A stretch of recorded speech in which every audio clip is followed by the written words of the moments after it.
सर्वशक्तिमान पिता धन्यवाद करते हैं आज के सुंदर बाइबल अध्ययन के लिए। खुदावन हर एक को बड़ी बरकत दे, आशीष करे। पिता यीशु नाम से मांगती हूँ, आमीन। हम पढ़ेंगे नहम्याह की किताब 9 अध्याय, पाप का अंगीकार।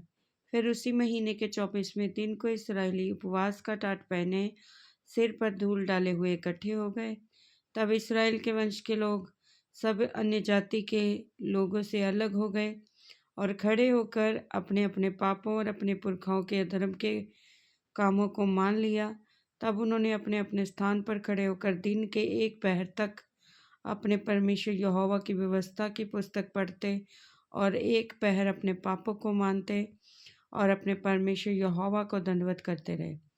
यीशु बानी, कदमिएल, शबन्याह, बुनी, शेरेबिया, बानी और कनानी ने लेवियों की सीढ़ी पर खड़े होकर ऊंचे स्वर से अपने परमेश्वर यहोवा की दुहाई दी।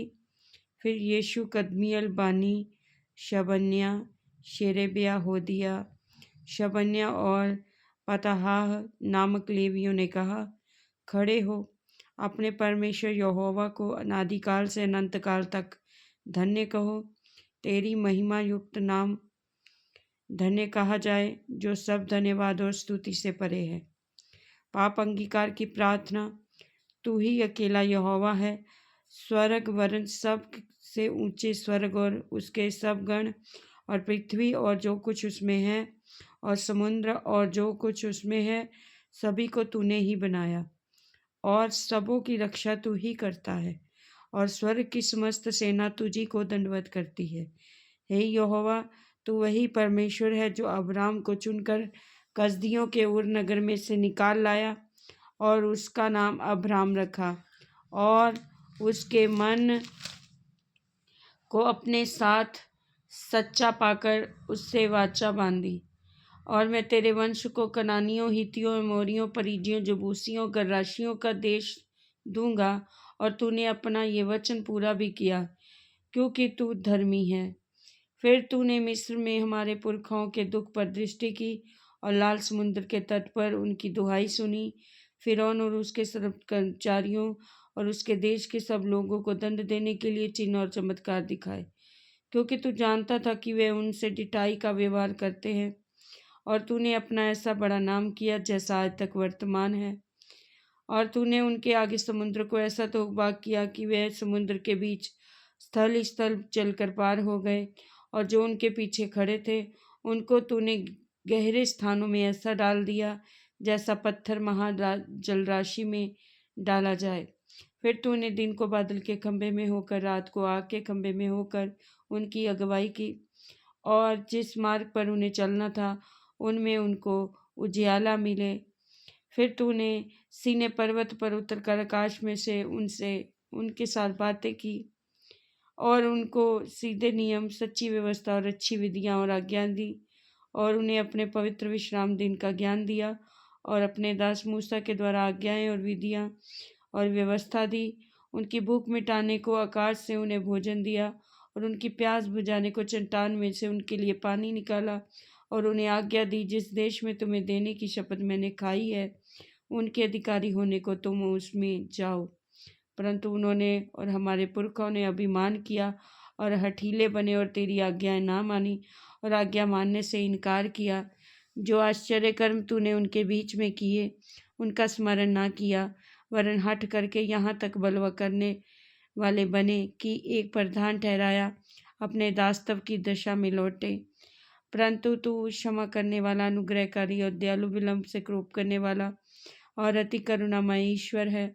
तूने उनको ना त्यागा, वरन जब उन्होंने बछड़ा डालकर कहा, तुम्हारा परमेश्वर जो तुम्हें मिस्र देश से छुड़ा लाया है ये वही है, और तेरा बहुत तिरस्कार किया, तब भी तूने जो अति दयालु है उनको जंगल में ना त्यागा। ना तो दिन को अगुवाई करने वाला बादल का खंभा उन पर से हटा और ना रात को उजाला देने वाला और मार्ग दिखाने वाला आग का खंभा। वरन तूने उन्हें समझाने के लिए अपना आत्मा जो भला है दे दिया और अपना मन्ना उन्हें खिलाना न छोड़ा और उनकी प्यास बुझाने को पानी देता रहा। 40 वर्ष तक तू जंगल में उनका ऐसा पालन पोषण करता रहा कि उनको कुछ घटी न हुई। और ना तो उनके वस्त्र पुराने हुए, ना उनके पाँव में सूजन हुई। फिर तूने राज्य राज्य देश देश के लोगों को उनके वश में कर दिया, दिशा दिशा में उनको बांट दिया, और वे होशबोन के राजा सिहोन और बाशान के राजा ओग दोनों के देशों में अधिकारी हो गए।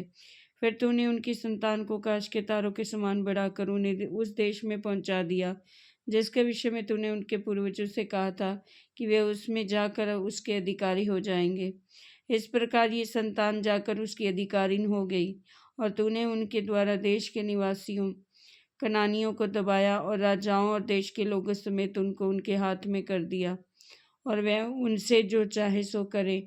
उन्होंने गढ़ वाले नगर और उपजाऊ भूमि ले ली, और सब भांति की अच्छी वस्तुओं से भरे हुए घरों के और खुदे हुए होंदों के और दाख और जैतून की बारियों के खाने के फल वाले बहुत से वृक्षों के अधिकारी हो गए, और वे उसे खाकर तृप्त हुए और हष्ट पुष्ट हो गए, और तेरी बड़ी भलाई के कारण सुख भोगते रहे। परंतु वे तुझसे फिरकर बलवा करने वाले बन गए और तेरी व्यवस्था को त्याग दिया, और तेरे जो नबी तेरी ओर से फिरने के लिए उनको चिताते रहे, उन्होंने घात किया और तेरा बहुत तिरस्कार किया। इस कारण तूने उनको उनके शत्रुओं के हाथ में कर दिया, और उन्होंने उनको संकट में डाल दिया। तो भी जब जब वे संकट में पड़कर तेरी दुहाई देते रहे, तब तब तू स्वर्ग से उनकी सुनता रहा, और जो तू अति दयालु है इसलिए उनके छुड़ाने वाले को भेजता रहा, जो उनको शत्रु के हाथ से छुड़ाते थे। परंतु जब जब उनको चैन मिला, तब तब वे फिर तेरे सामने बुराई करते थे। इस कारण तू उनको शत्रु के हाथ में कर देता था, वे उन पर प्रभुता करते थे।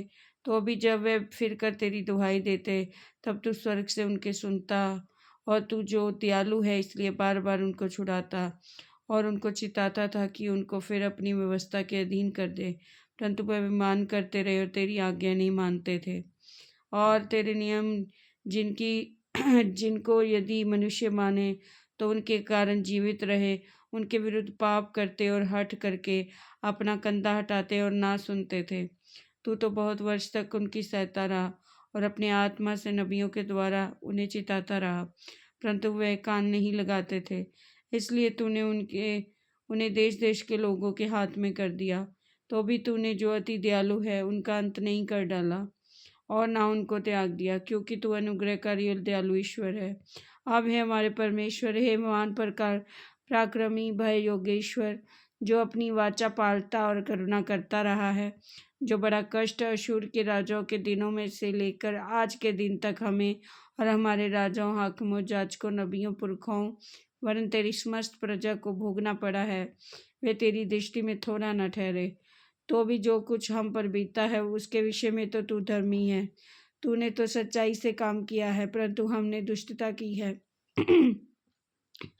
हमारे राजाओं और हाकिमों, जाजकों और पुरखाओं ने तो तेरी व्यवस्था को माना है, और ना तेरी आज्ञाओं और चितौनियों की ओर ध्यान दिया है जिनसे तूने उनको चिताया था। उन्होंने अपने राज्य में और उस बड़े कल्याण के समय में जो तूने उन्हें दिया था, और इस लंबे चौड़े और उपजाऊ देश में तेरी सेवा नहीं की, और ना अपने बुरे कामों से पश्चाताप किया। देख, हम आजकल दास हैं, जो देश तूने हमारे पितरों को दिया था कि उसकी उत्तम उपज खाएं, इसी में हम दास हैं। इसकी उपज से हम उन राजाओं को, जिन्हें तूने हमारे पापों के कारण हमारे ऊपर ठहराया है, बहुत धन मिलता है, और वे हमारे शरीरों और हमारे पशुओं पर अपनी अपनी इच्छा के अनुसार प्रभुता जताते हैं। इसलिए हम बड़े संकट में पड़े हैं। वाचा का बांधा जाना। इस सब के कारण हम सच्चाई के साथ वाचा बांधते और लिख भी देते हैं, और हमारे हाकिम, लेवीय और जाचक उस पर शाप लगाते हैं। इस वचन के द्वारा पर ब्लेस करेंगे। आमीन। सबको जय मसीह की।